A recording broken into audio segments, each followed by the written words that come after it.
Boa noite. Então, vamos lá. Na aula passada,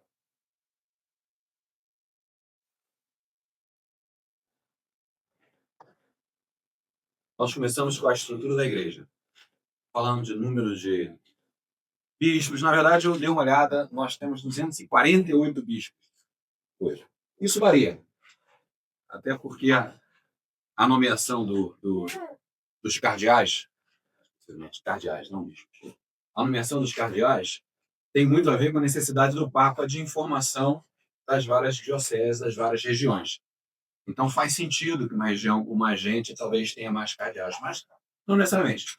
Pode ser que uma região seja extremamente complexa ou que a presença das relações que o Papa tem não seja tão forte, que ele escolha ter 2 cardeais para aquela região. Ele precisa de mais ajuda naquela região. Então, o Papa decide quantos cardeais vão existir.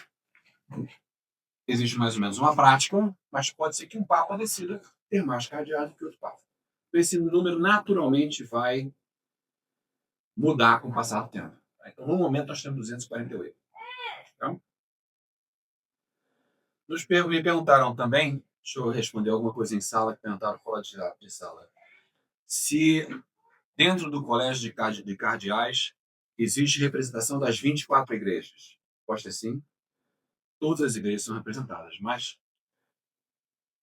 as 23 igrejas têm mais ou menos 18 milhões de pessoas.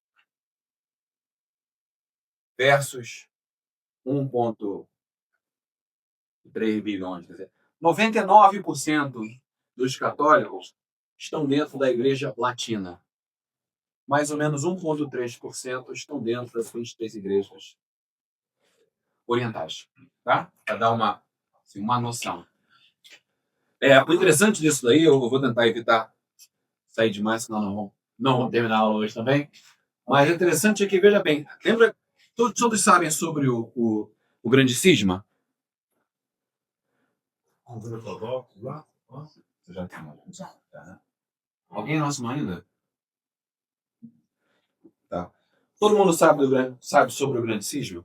Pouco, só questão dos ortodoxos. Cisma Norente. O grande cisma 1054. Tá? Houve uma discordância dentro da igreja sobre uma coisa que nós vamos ver hoje, o filíquio, que é a adição, sobre o conceito de que o Espírito Santo vem também do Filho. Segundo a linha romana, apostólica romana, o Espírito Santo vem do Pai e do Filho. Uma parte da igreja não concordava. Achava que o Espírito Santo vinha somente do Pai e não do Filho. Então, houve um grande debate na época. Outro debate é que uma parte da igreja não concordava que o Papa tivesse o poder que tem. Tivesse o posicionamento de ser a cabeça da igreja, o vicário de Cristo no mundo. Eles achavam que o Papa era o primeiro entre todos iguais. Então, de certa forma, existia um nivelamento, o Papa era mais ou menos como todo mundo. Isso ficou ali destruindo o relacionamento dos vários bispos durante o tempo, até que em 1054 houve uma separação formal. Nessa separação, a briga esquentou, o Papa da Igreja Católica excomungou o patriarca da Igreja Ortodoxa, o patriarca da Igreja Ortodoxa excomungou o Papa, quer dizer, aí eles se separaram. O interessante é que no decorrer dos últimos 1000 anos, mil e poucos anos, 23 dessas igrejas, 21 na verdade, 2 permaneceram desde o cisma. 21 dessas igrejas se uniram, esse é o termo técnico, elas se movimentaram do ortodoxo para a igreja latina, para a igreja católica. Hoje existem outras 14 igrejas, mais ou menos 300 a 250, 300 milhões de pessoas estão dentro da igreja católica ortodoxa. Mais ou menos 1 bilhão e 100 estão dentro da igreja apostólica romana. Tá? Aí somam mais ou menos 1 bilhão e 400 católicos no mundo. Só queria dar essa divisão das igrejas, né? Eles não estão perguntando, mas que igrejas são essas? A ortodoxa é na Rússia? Onde é que é? Tem várias. Na verdade, a ortodoxa ela começou liderado pelo bizantino, que era a igreja oriental. Então tem a de Constantinopla, tem a de Antioquia, tem a da Ucrânia, tem a de Jerusalém. Então várias dessas igrejas continuaram seguindo os ritos orientais. Todas acreditam praticamente nas mesmas coisas, são todas católicas, mas certos ritos são diferentes e tem essa diferença. Ela não vê o Papa como a cabeça da igreja. Tá?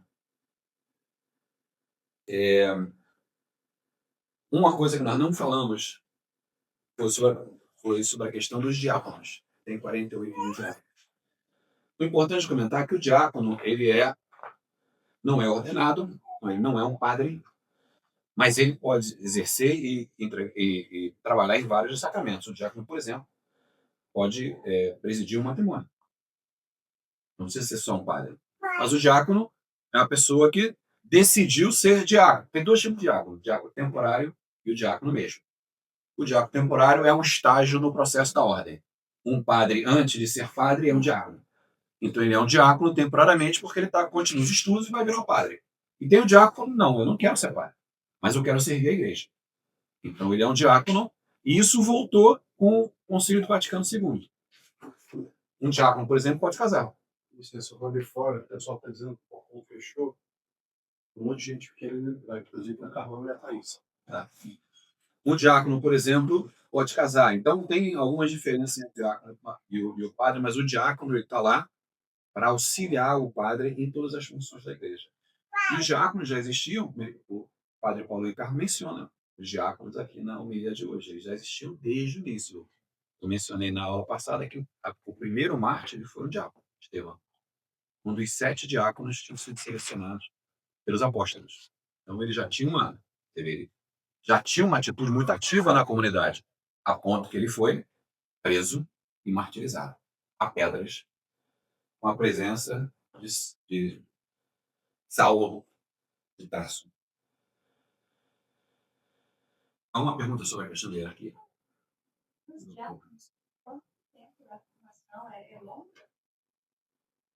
Pode ser longa, pode chegar a uns 6 anos. E depende, tem um processo, pode variar, porque existe uma fase que eles chamam que é a fase do discernimento. Então, essa é a fase em que a esposa tem que assinar várias vezes, a família tem que participar do diaconato. Então, porque é um compromisso pro resto da vida. Então, nesse processo, dependendo da velocidade com que a pessoa vai se desenvolvendo, o processo todo passa mais longo. A pessoa tem total certeza e a família está totalmente participativa, a esposa possivelmente vai passar rapidamente por esse estágio. Aonde uma intenção muito forte e tudo, ainda existe algum tipo de preocupação por parte da família, esse processo talvez demore um pouco mais. Não, Não vai falar. não pode depois mudar, tem que ser diácono mudar. Diácono verdadeiro. Falamos rapidamente sobre o purgatório. O importante dessa questão, o purgatório, às vezes ele não é tão falado, mas o purgatório tem uma função fundamental na nossa fé. Porque imagina bem, se você só tivesse o céu e o inferno, e você tem a percepção de que para ir para o céu você tem que ser santo, né? Boa noite, boa noite. E para ir para o céu você tem que ser santo, e você olha a história dos santos, e o que eles fizeram, e a dedicação, e o amor que eles tinham, o sacrifício, você fala, vou para o inferno.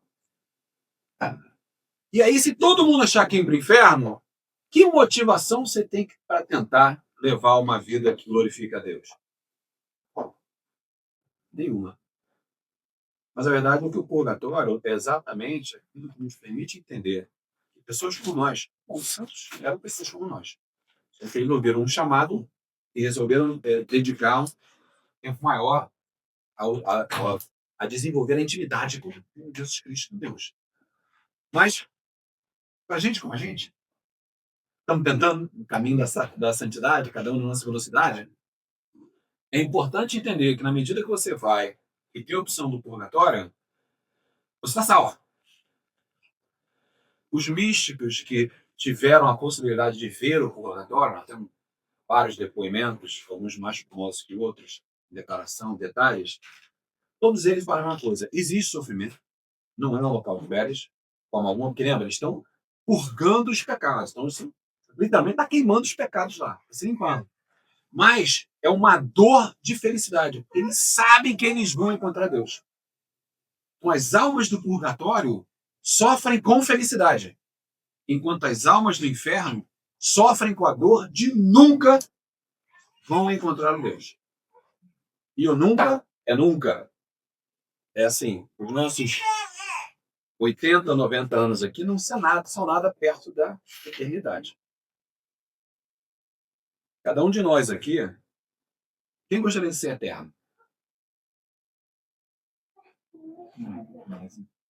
Eu tenho uma boa e uma notícia. A boa notícia é que vocês já são eternos. Vocês são um templo da sua alma. Sua alma é eterna.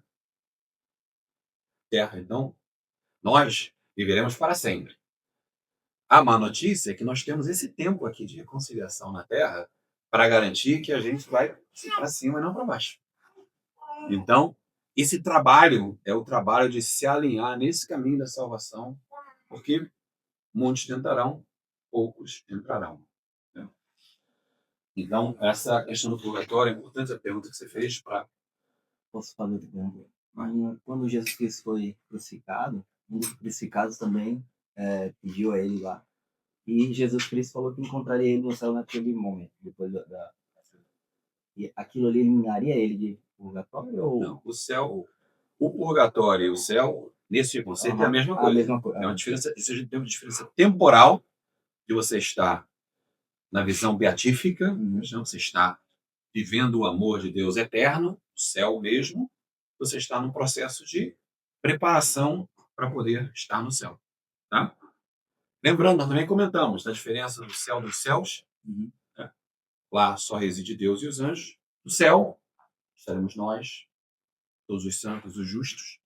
O purgatório, todos em processo de transição. E o inferno. Alguém sabe uma forma de reduzir o tempo no purgatório?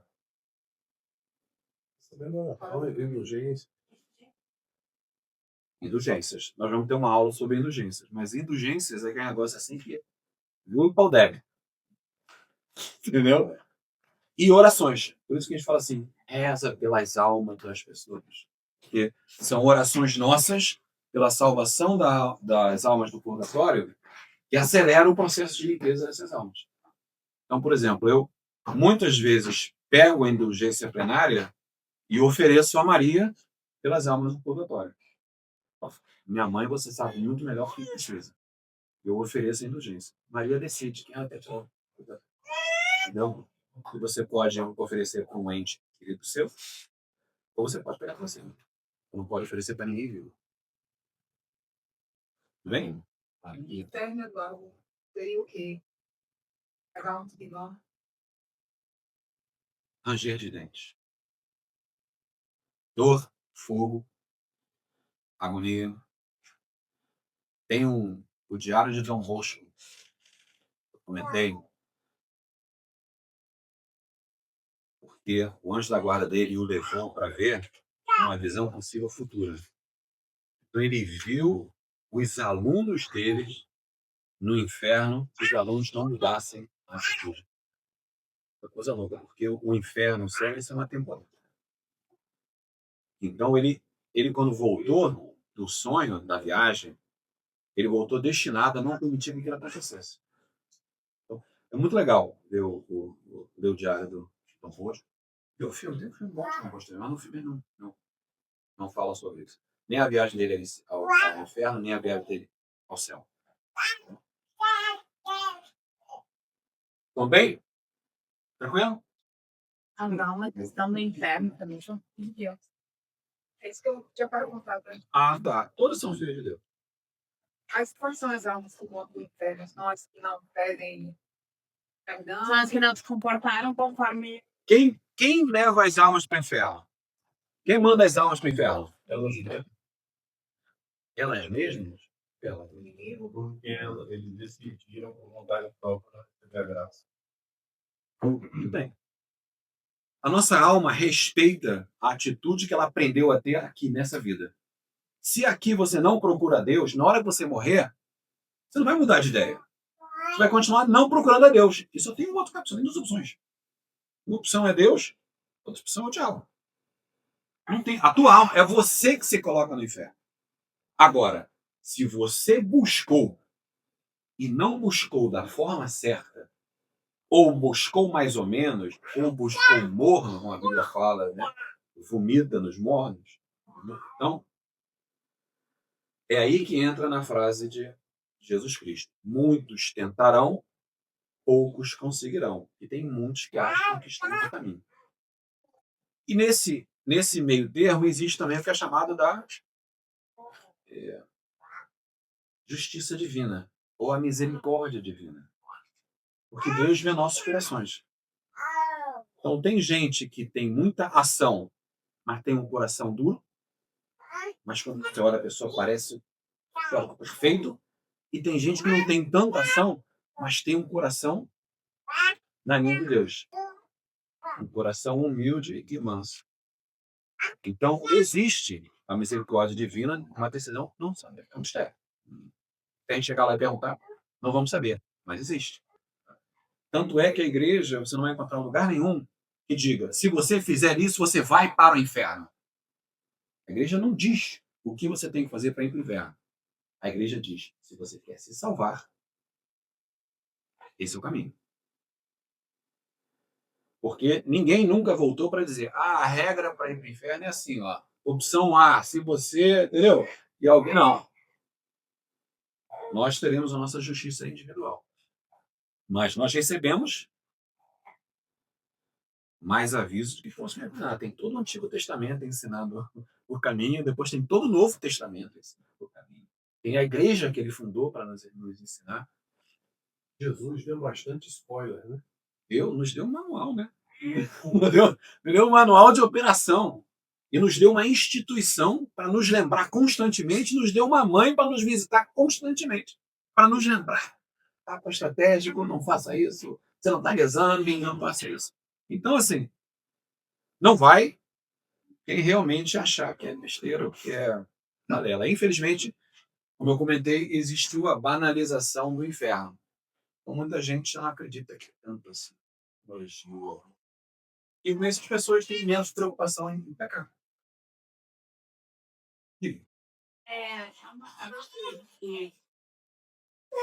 Pedro, não sei se eu estou errado, mas está uma parte não foi adicionada à Bíblia, porque escreve o inferno muito mais pesado, muito mais. A própria Bíblia diz sobre que a igreja decidiu não tomar a versão dele, tomar a versão.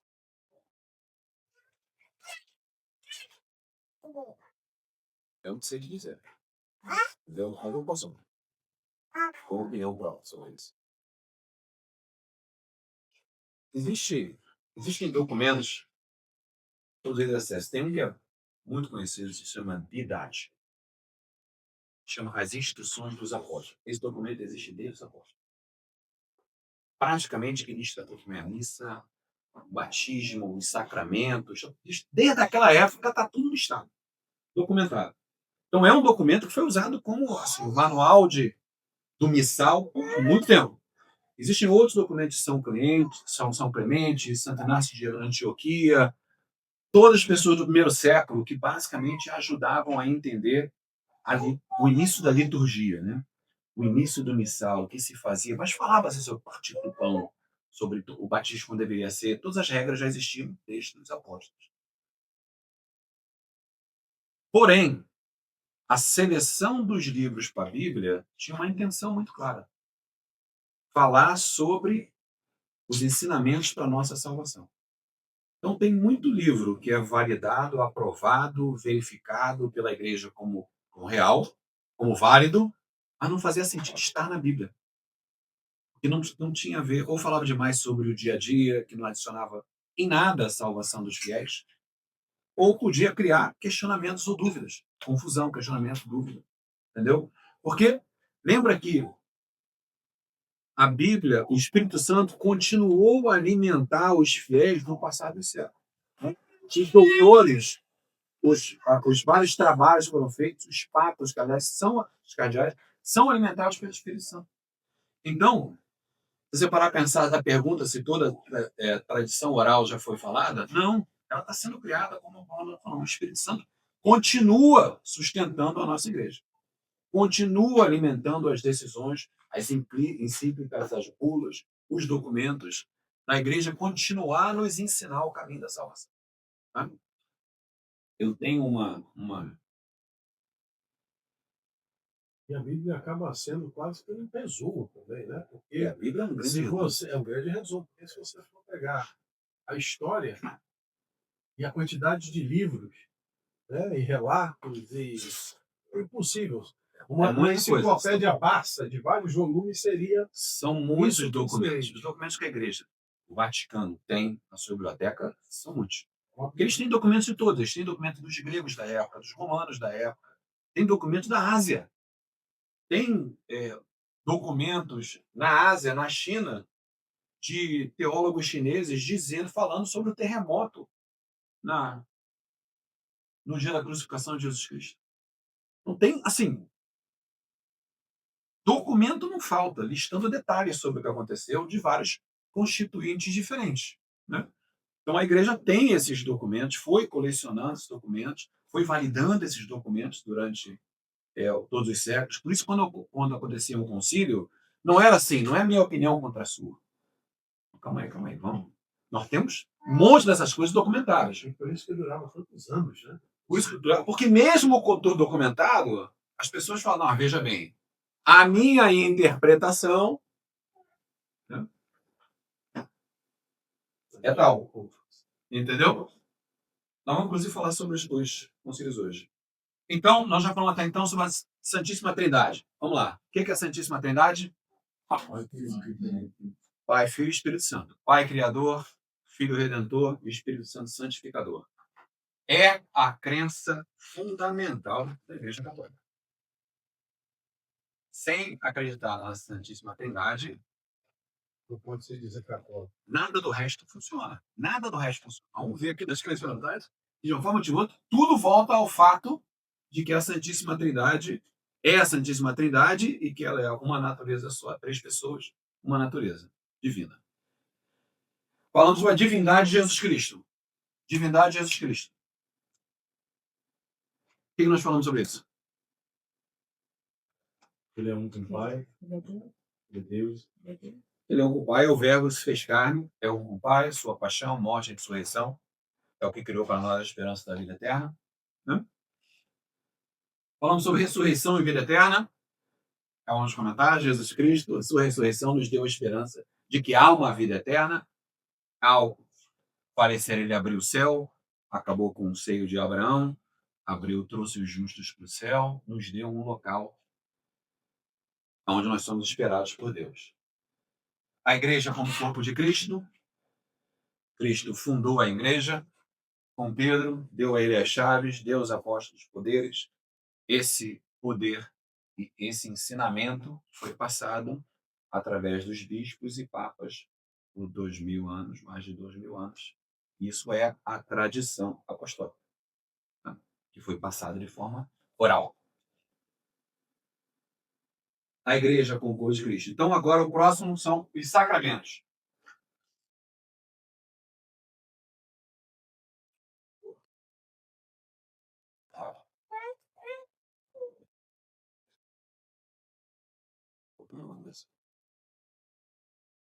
Mas vamos fazer o seguinte. Uma pergunta para os casais. Vocês querem ficar juntos ou separados?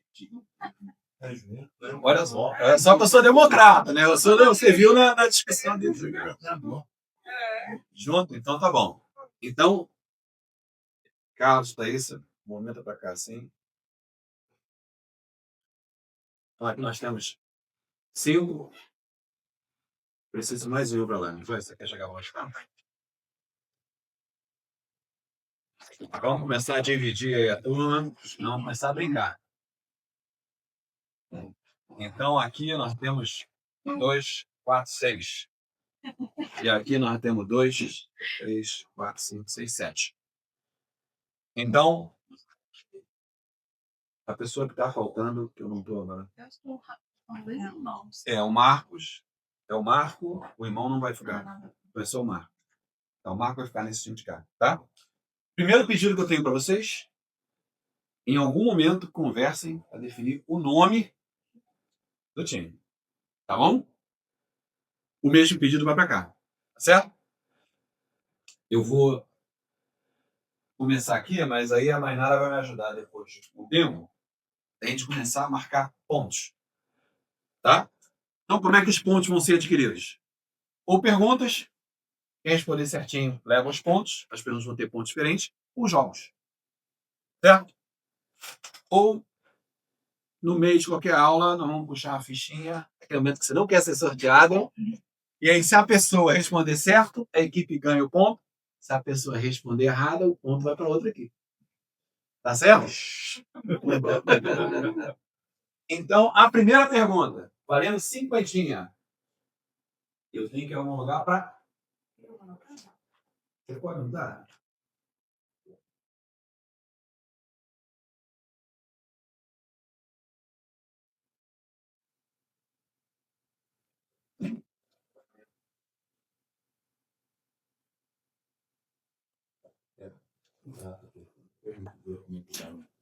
Tá? Vamos lá, primeira pergunta. Eu quero. Os sacramentos são agrupados em... Vou ajudar, né? 3 grupos. Eu quero os 3 grupos e que sacramento está em cada um desses 3 grupos. Então, pode ser quando você não... Se você está junto, ajuda, mas...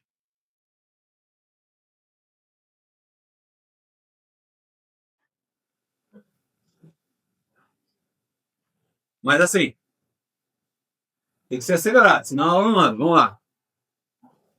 Vamos lá. Que sacramento, que sacramento. Não, não pode olhar a apostila. Pô, tá na apostila já. Não pode olhar a apostila.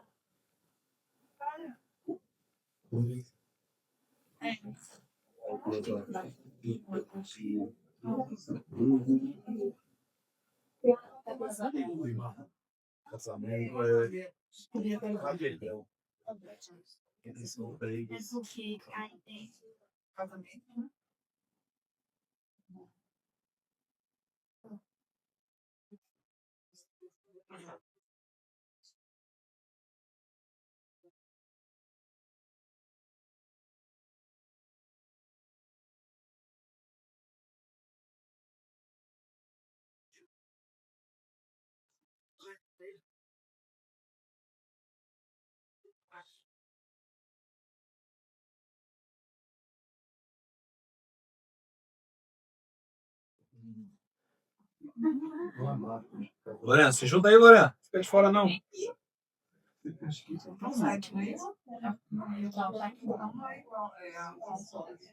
Gente, ó. Mais 27 segundos.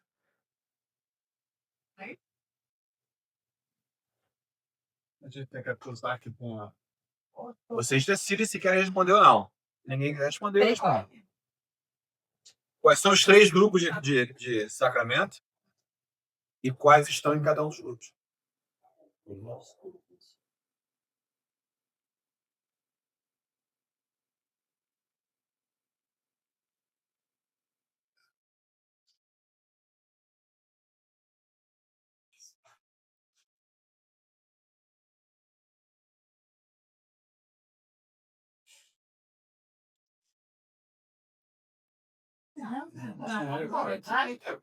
Eu estou utilizado.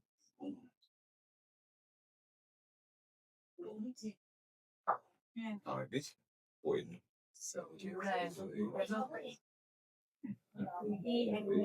Um, dois, três. Vamos lá. Alguém quer tentar? 50. Vai tentar? Posso falar aí por todos? Olha só. Esse aqui é só do grupo. Se errar, não, ele não leva não. É só do grupo. Vai lá. Iniciação. Batismo, primeira comunhão e a confirmação. A cura, a unção dos enfermos e confissão. E a... Pode falar.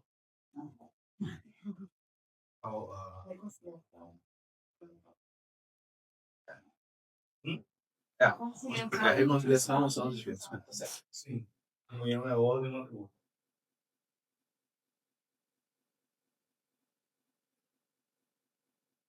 Tá bom, eu vou dar os 50. Pode. Eu vou dar os 50, porque chegamos no próximo. O terceiro é serviço. Ok. Isso.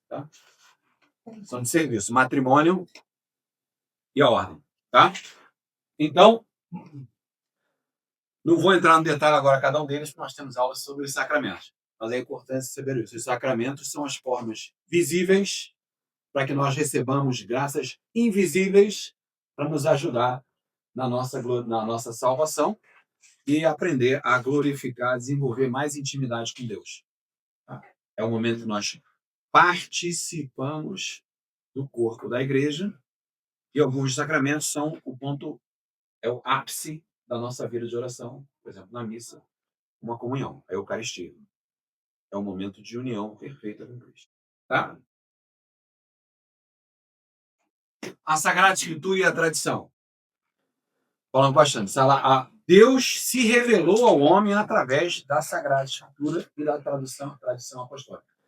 A tradição apostólica, nós acabamos de falar, essa é o conhecimento dos ensinamentos de Jesus Cristo passados de geração em geração através da tradição oral por bispos.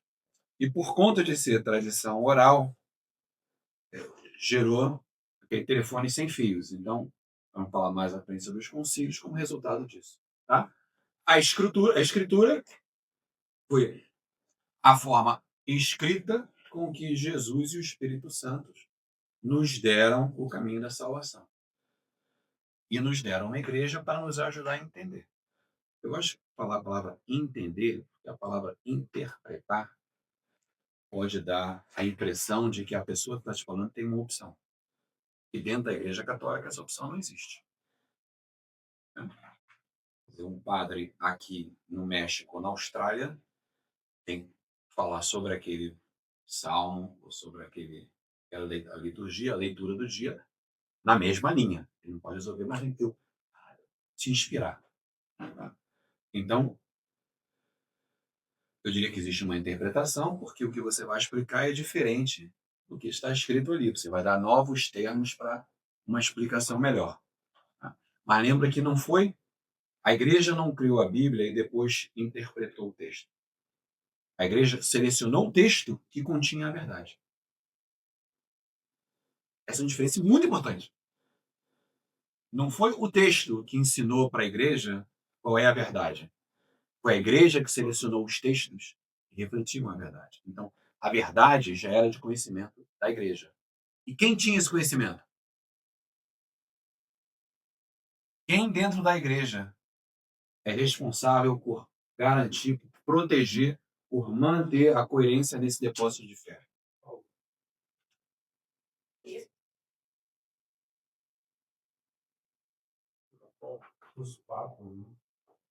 O magistério da igreja.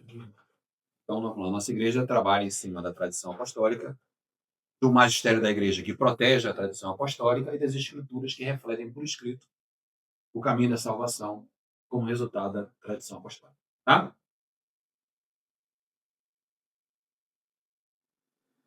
A dignidade humana e a lei moral, o homem foi criado à imagem e à semelhança de Deus. Ou seja, qualquer coisa que vá contra a dignidade do homem aqui é o ser humano, né, vai contra Deus. Então, quando a gente passar pelos 10 testamentos, vocês vão ver, mandamentos, vocês vão ver que tem muito a ver com isso. Uma ação vai contra a dignidade humana, vai contra a dignidade do homem, contra a dignidade da mulher, a dignidade do seu irmão. E se vai contra a dignidade, você tem contra Deus. Que nós somos o tabernáculo de nossas almas. Nós somos templos. E por isso que parte do que nós temos que tomar cuidado é com o nosso corpo. Que é a casa da nossa alma. Criada no início dos tempos só para a gente. Provida no momento da concepção. Então, tudo que vai contra a dignidade humana, contra buscar o bem da sociedade, contra uma sociedade justa, tudo isso é contra, a igreja é contra isso. Porque tudo isso vai contra a dignidade humana e a moral. Tá? Então essa é a crença. O próximo é o pecado e a redenção. O que é o pecado? Cinquentinha para quem me der a melhor definição de pecado. Vamos lá. Aí pode falar qualquer coisa, porque não vai, o outro time não ganha se perder, não. Definição do pecado. Ações que vão contra a dignidade do homem. Ações que vão contra a vida do homem. Vamos lá, o que mais? Tudo que te afasta de Deus. Que não é moral, né? Tudo que não é moral. Tudo que te dá. Tudo que te leva para o inferno. Todas boas definições. A que é mais usada é a moral é uma ofensa a Deus. O pecado é uma ofensa a Deus. Então, o pecado te afasta de Deus. Então, para que você possa se reconectar, você tem instrumentos de reconexão. Temos sacramentos para isso. É importante que quando, no pecado original, houve a separação da criação do Criador. E nós vivemos essa separação. Então, a busca, o nosso caminho da santidade, a nossa busca de Deus, é a tentativa de reconexão, de se religar com Deus. Ligare é a palavra de conexão.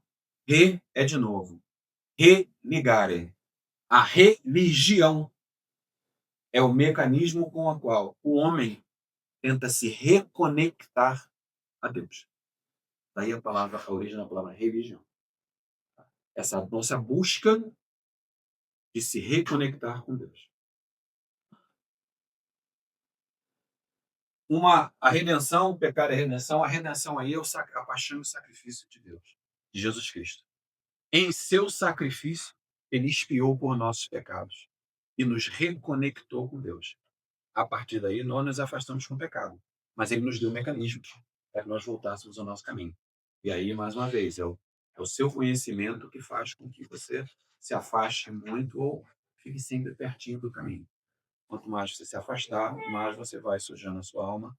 Quanto menos você se afastar, menos você tem que prestar contas. Num dado momento. Tá?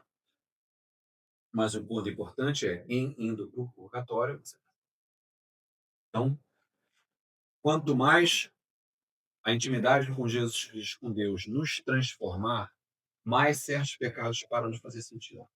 Quanto mais conhecimento a gente tem do que agride a Deus, menos a gente tende a pecar. Agora existe conhecimento. Certas coisas você começa a se sentir desconfortável em fazer. E você já vai mudando. Você decide ser salvo. É uma decisão. Deus nos chama. Ininterruptamente. Mas escutar é decisão nossa. Claro, eu tenho uma dúvida. Eu ouvi uma vez um podcast agora, eu não sei se é verdade, porque eu vi sua opinião. A igreja é contra, por exemplo, as tatuagens. Mesmo que você as faça com temas, vamos dizer assim, católicos, como a Nossa Senhora, justamente por entender que o nosso corpo é o templo de Deus. Então, qualquer coisa que você faça, exceção de um piercing, uma tatuagem, mesmo que, né, nesse sentido, a igreja não aprova. É isso? É isso mesmo. É isso mesmo. É isso mesmo. Porque, mais uma vez, você está ferindo o seu corpo.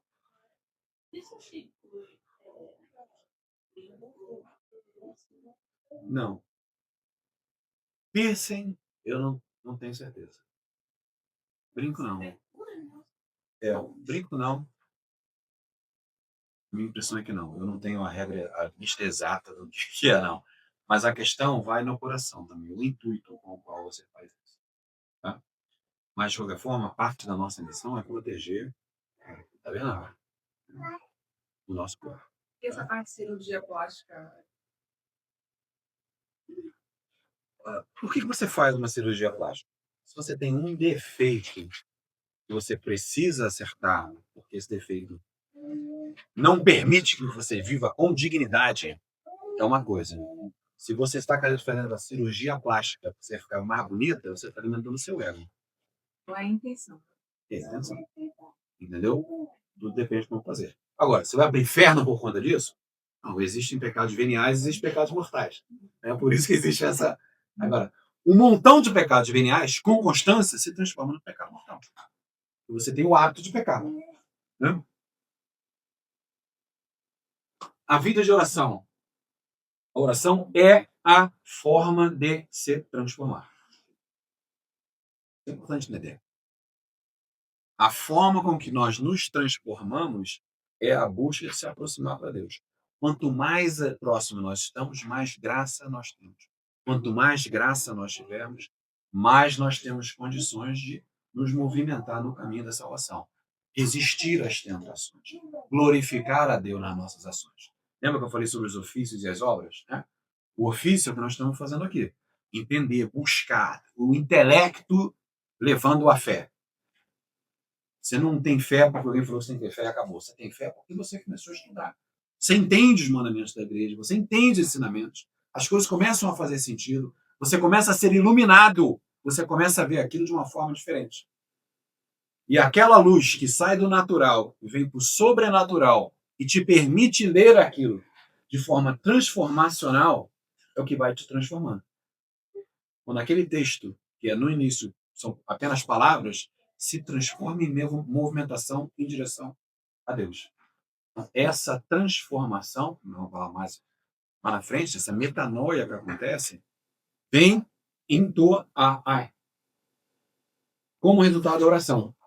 Qual é o nosso maior momento de oração? Em comunidade. Isso. A missa. Então, daí, uma das importâncias da missa. É o momento em que você está em oração comunitária, onde há mais de dois, com vocês estarei. Palavras bíblicas. Né? Então, a comunidade rezando junto é um poder transformacional muito grande. Assumindo que as pessoas entendam o que elas estão fazendo lá. Mas, por estar lá, já é bom. Já existe o benefício da graça. Lembra? Na missa você recebe graça. Então, é assim, você vai à missa, você ora, você enche o tanque de graças. Aí você vai vivendo a vida, sendo tentado, sendo bombardeado, tendo dúvidas, você vai esvaziando o tanque de graça. Aí você vai para a missa, você comunga, você recebe Jesus Cristo, você entra na graça, participa do corpo de Cristo, você se alimenta. Vem a vida e vai te retirando. Então, é esse o processo. Então, se você não orar, não tiver uma vida de oração, e não participar da vida da comunidade, o teu tanque vai esvaziando. Você talvez não chegue onde você tem que chegar. Então, é só cumbi, né? É. Tá? A missão evangelizadora. Ide e evangelize. Né? Essa foi a missão que Jesus Cristo nos deu, que deu à sua igreja. Então, constituiu essa igreja para permitir a salvação, enviou o Espírito Santo, que é o que sustenta a igreja durante esses 2000 anos. Então, essa é a missão da igreja. A missão da igreja é garantir a comunicação do caminho da salvação, permitir a comunicação do caminho da salvação através dos sacramentos e motivar as pessoas a buscarem a salvação. Essa é a evangelização. Então, a igreja tem... Essa é a missão da igreja. Por isso, ela é presa para questões sociais, dignidade do homem, moral. A instituição é feita para te ajudar nesse caminho. O credo. Eu ia perguntar quantos credos nós temos. Esse é o problema daqui, não, né? Quantos credos nós temos? Esse é bom demais. Quais são os credos mais famosos? Os apóstolos. O credo dos apóstolos e o niceno-constantinopolitano. Tá? Vamos falar rapidamente sobre o credo de Atanásio e o credo do povo de Deus. Na verdade, existem outros. Tá? Existem alguns outros. Por quê? O que é o credo? Uma boa definição do que é o credo. Uma confirmação. Na crença. Afirmação. O credo é também um compromisso. É uma reafirmação do compromisso. Certo? Quando você fala, eu creio, está afirmando para você e para a comunidade. Eu creio. O credo apostólico existe basicamente desde a época dos apóstolos. Há teólogos que dizem que foi criado pelos apóstolos. Há linhas, inclusive, dizem que cada frase foi dada por um dos apóstolos. Não tem como saber. Só se sabe. Por que essa divisão? Acabou de falar das crenças fundamentais. A mim, o credo não é. Por que as Sim, não. credo? Ótima pergunta. Sim ou não? Você vai ver o que quero. Posso voltar? Você pergunta daqui a pouquinho? Então, o credo é um momento de afirmação. Mas veja bem, se todo mundo acredita na mesma coisa, qual a necessidade do credo?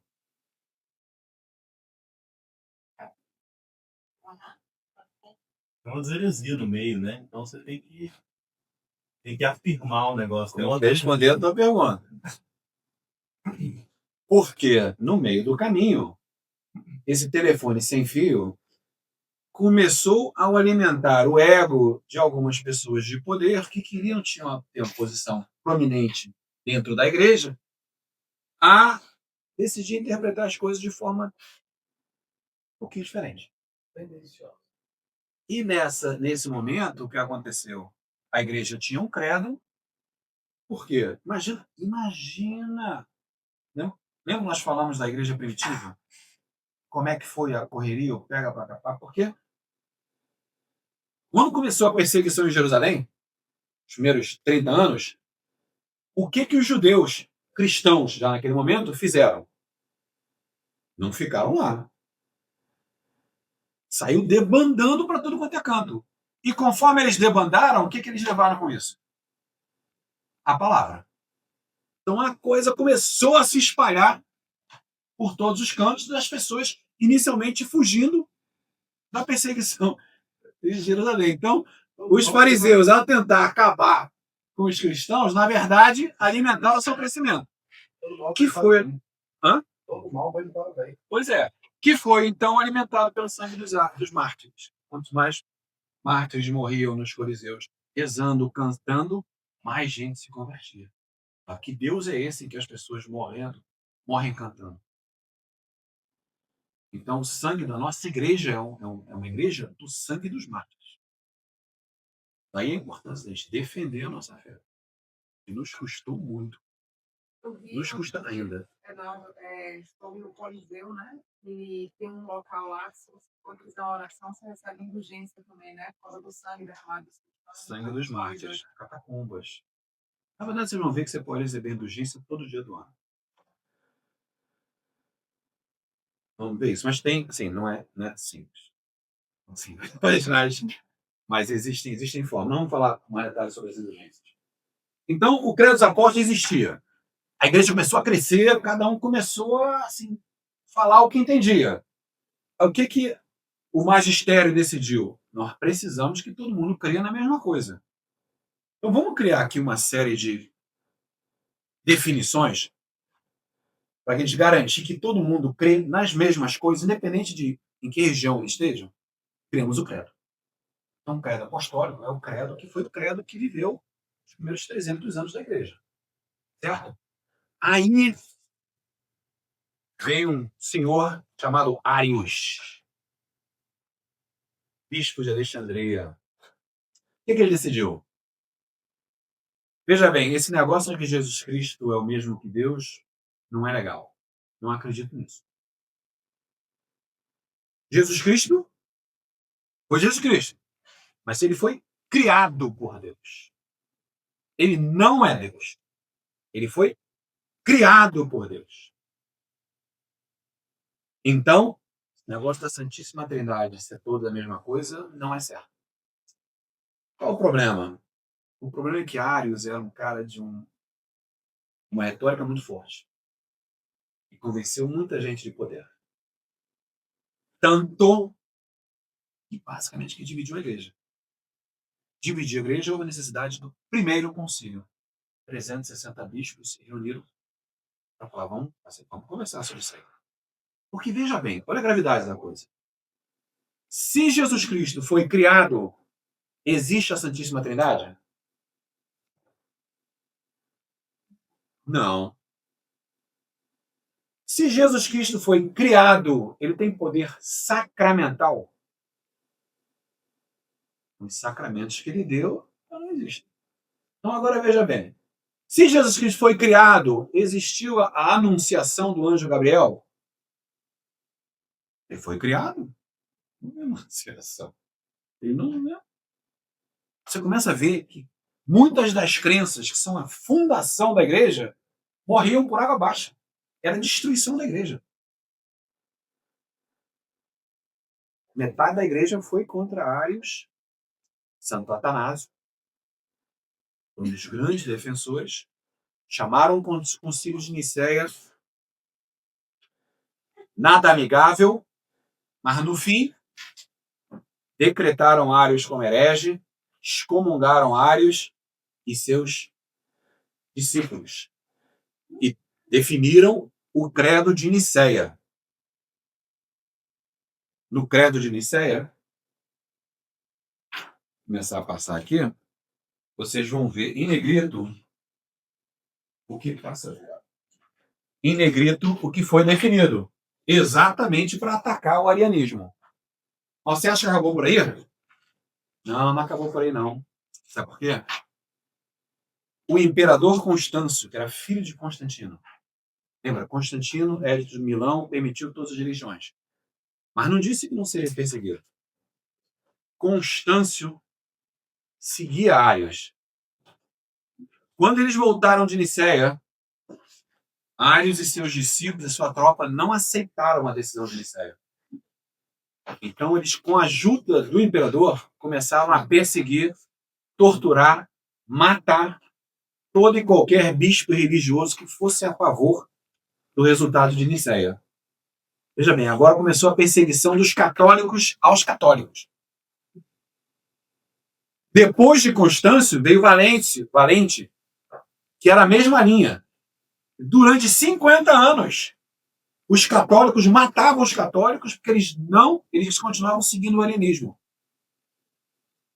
Quando o bispo de Constantinopla foi assassinado, morreu Paulo, entrou um senhor chamado Macedônio, que esse resolveu jogar lenha na fogueira. Falou, veja bem, não só eu concordo com Arius, mas eu te digo também que o Espírito Santo não faz parte da Trindade.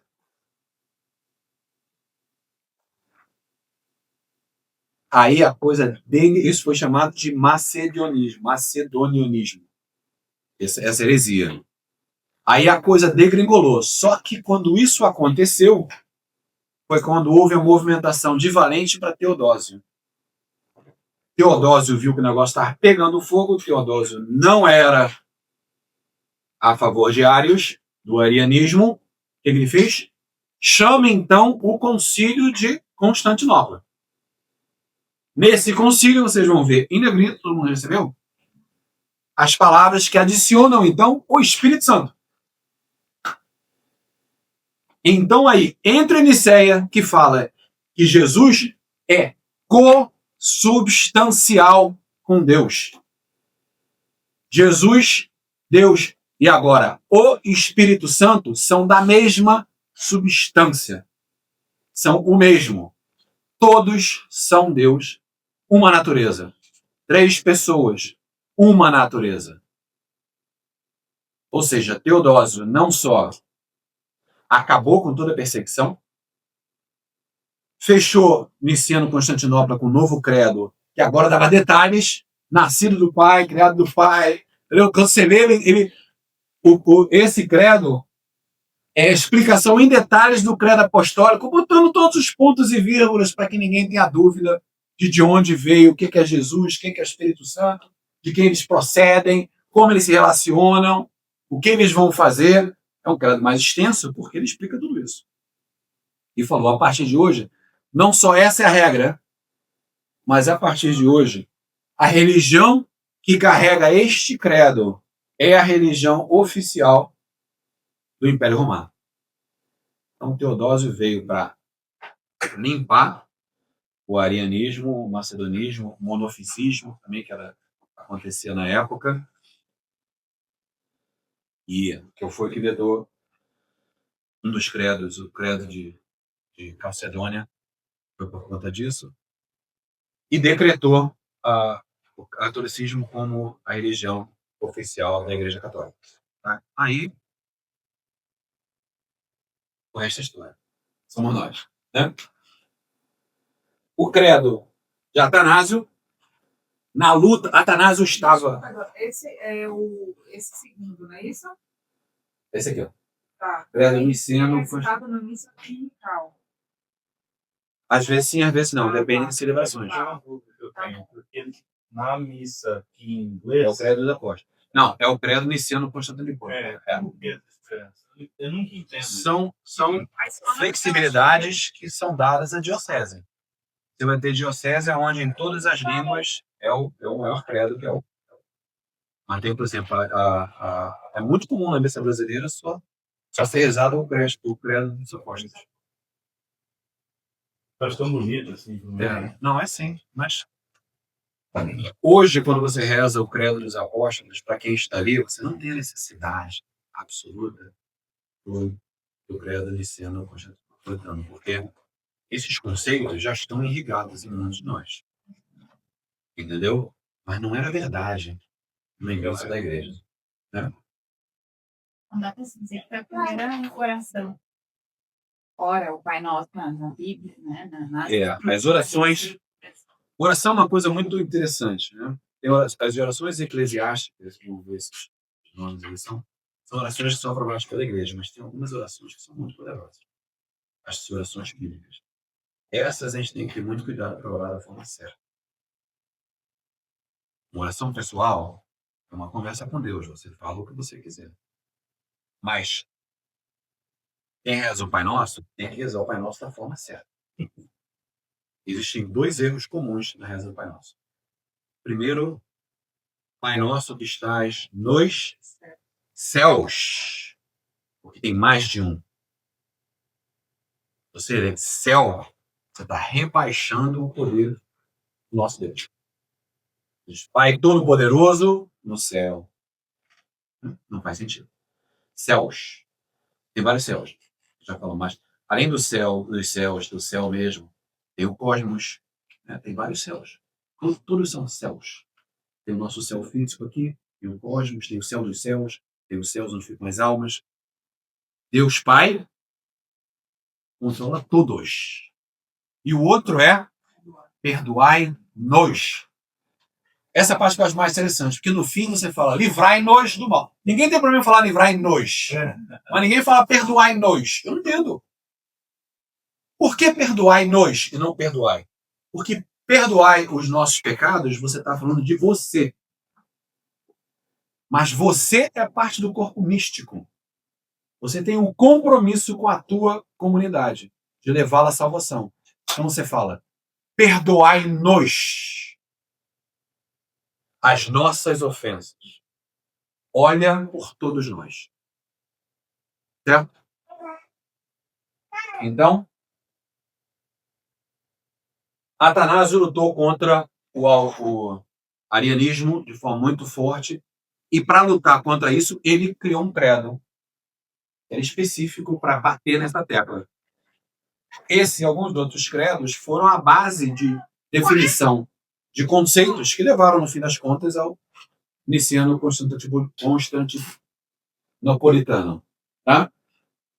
E tem credo do povo de Deus, foi criado pelo Papa Paulo VI, e tem alguns outros credos que são orações específicas da nossa crença, que são usadas em momentos muito especiais, como às vezes na liturgia das horas e algumas celebrações especiais. Tá? Os artigos fundamentais do credo, como nós vamos ter visto. O Pai é o Criador. Jesus Cristo, junto com Deus e com o Espírito Santo, fazem parte da Trindade. Foi criado por Deus, encarnou, morreu e se ressuscitou. O Espírito Santo faz parte da Trindade. A Igreja una, santa, católica e apostólica. Ou seja, creio na Igreja Católica. Né? Você fala isso no credo quando você está aí. Qual a importância do credo na vida cristã? Profissão de fé. Para você e para a sua igreja, para a sua comunidade. Guia espiritual. Se você em algum momento se esquecer no que você crê, é só redar o credo. E vai te lembrar. O que está ali contempla todas as nossas crenças. Mas a razão da sua existência foi uma forma de garantir que as pessoas tinham conhecimento das crenças fundamentais da igreja. É uma ferramenta de evangelização. Quanto mais você fala o que você crê, mais você gera também a curiosidade. Entender melhor esse negócio de esse pãozinho que você come aí, vai vontade de você comer esse pãozinho. O que é isso? Você não acha que essa missa é chata? Não. Não fica sentado lá, não fala nada, a pessoa falar, não. Por quê? Vocês têm que ir. Porque você gosta de. Você faz questão de levar seus filhos. A pessoa começa a ficar curiosa. Por que você reza um terço? Por que você reza o terço? Pô, não é melhor ver uma minissérie da Netflix? Né? Por que você perde tempo com isso? O que você está ganhando com isso? O que eu ganho com isso? Né? A curiosidade começa a aparecer. E as pessoas, ao acompanharem a sua transformação, aí mesmo que elas ficam curiosas. Pois é, o Léo é um cara legal. Ele não era assim, não. O Léo não era assim, não. Mas olha só o Léo hoje. Pô, o Léo, né? Não. Eu digo, por que você reza antes de tomar a decisão? Explica aí, o que né? Eu te vejo rezando, por que você reza antes de comer? Assim, sem ofender, mas explica aí por quê. Vocês começam a ficar curiosos. E é a identidade católica. Né? Você diz, é isso que eu acredito. Raízes, a palavra grega, ou raízes no latim, vem da palavra heresia. É a etimologia da palavra heresia. Que significa escolha. Na medida que você escolhe no que você acredita ou não, você está em heresia. E nós acreditamos 100% no que a Igreja Católica acredita. Essa é a definição mais simples. Cara. Quando você começa a decidir que isso aqui é legal, isso aqui é mais ou menos meio radical, tá andando do lado da heresia. Quando você começa a decidir que aqueles que ouviram da boca de Jesus Cristo não sabem o que estão falando, você está se tornando melhor que Jesus Cristo. Quando você substitui Deus e passa a tomar posse do seu destino. É o destino na mão do homem e na mão de Deus. É optar pela vida natural ao invés do sobrenatural. É retirar Deus da tua vida. Então, é um caminho muito perigoso. Tá? A importância da vida em comunidade. Na celebração eucarística, nós falamos, é o momento da oração máxima em comunidade. Esse momento de você recarregar a graça, se alimentar da graça. Grupo de oração e estudo. Isso aqui somos uma comunidade tentando aprender juntos. Grupo de oração, mais uma vez, o desenvolvimento de uma vida de oração é o desenvolvimento de intimidade com Deus. E você quer intimidade com Deus. Porque quando você bater na porta, você não quer que ele diga: não te conheço, afasta-te de mim. Palavras bíblicas. Não é isso que você quer ouvir. Você quer que ele diga: meu amigão, chega aí, entra aí, porra. Sai da fila, vem cá. Eu te conheço. Eu te conheço. Conheço teu coração. Conheço teu cheiro. Serviço e caridade. Ofícios, obra. Amor sem atitude é somente uma palavra. É um sentimento egoísta. Só você sente. Ninguém sente o seu amor se você não transforma esse amor em atitude. Assim é a vida em Deus. Oficina, aprende, ele deve sentir e pensar, transforma em ação para a sua humanidade. Servir. Porque o Filho do Homem veio para servir e não para ser servido. Celebrações e tradições. Proteger a nossa tradição. Viver a nossa. Entender a razão da nossa tradição. A missa é uma das nossas maiores tradições. Entender cada pedacinho da missa. Nós vamos entender cada pedacinho. O significado dele, a razão de existir, a porquê está ali. Quando foi adicionado a missa? Há quanto tempo está lá? Vamos ver tudo isso. Tá? Vivendo a fé católica. Oração diária. Leitura de Bíblia. Não fala também sobre uma coisa chamada Lexio Divina. Quem já ouviu falar? Lexio Divina. Então, existe uma forma de se contemplar a palavra. Existe um método que se chama Lexio Divina. Como é que você lê a Bíblia?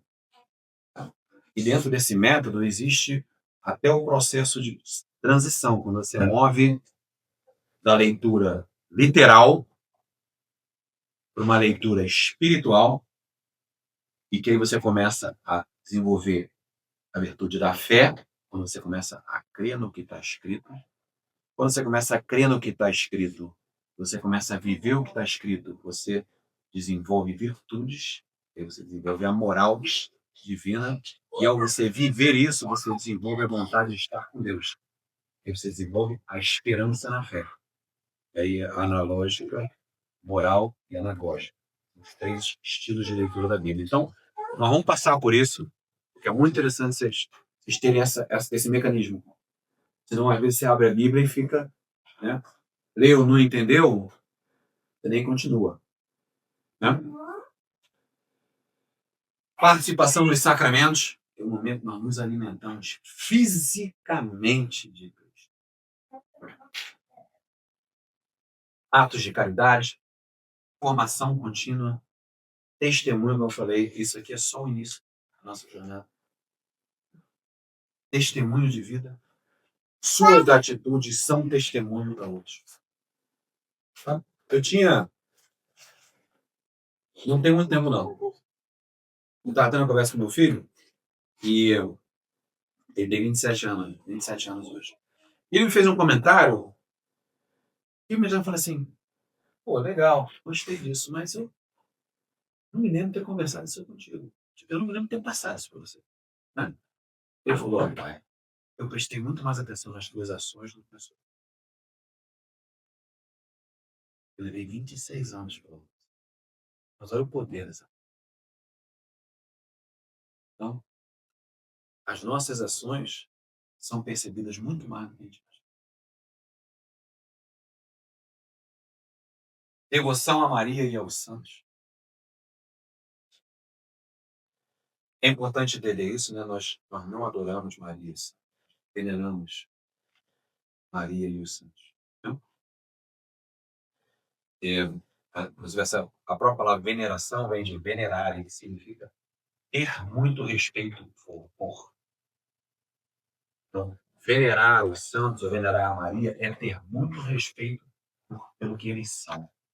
Eles ainda são. Eles fazem parte da nossa igreja triunfante. Então, essa é importante, essa separação dos tipos de veneração também. Porque nós temos 3 tipos, que é chamado látria, essa é a adoração a Deus. Adoração somente a Deus. Temos a dúlia, que é a nossa adoração aos santos, a veneração aos santos, desculpa. E temos a hiperdúlia, que é a veneração a Maria. Tem um papel de destaque. Honrar a Não, palavra mas de tem Deus. uma também especial. Ele não consagra, não dos 3 termos. Existe a veneração a São José, como existe outras venerações também. Mas Maria, veja bem, Maria foi a porta de entrada do Verbo ao mundo. Ela é a nossa escada. Ela é a nova arca da aliança. Então, assim, vamos falar mais sobre Maria, mas ela tá. A nossa tradição explica que Maria recebeu mais graças que todos os anjos juntos. Por isso o espanto do anjo quando falou: Ave Maria, cheia de graça, porque nunca esperava ver tanta graça num ser humano. Um anjo que vive entre os anjos, seres celestiais. Se alimentam da graça frente a frente a Deus. Então o espanto do anjo ao ver numa pessoa tanta graça. Mas pensa bem, ela carregava Deus, queria carregar Deus. Não poderia ser qualquer pessoa. Entendeu? Participação na comunidade, compromisso com a justiça social. Por quê? Porque a justiça social está alinhada com a dignidade humana, que é uma das. Não percam, na próxima aula, os mistérios centrais da fé cristã.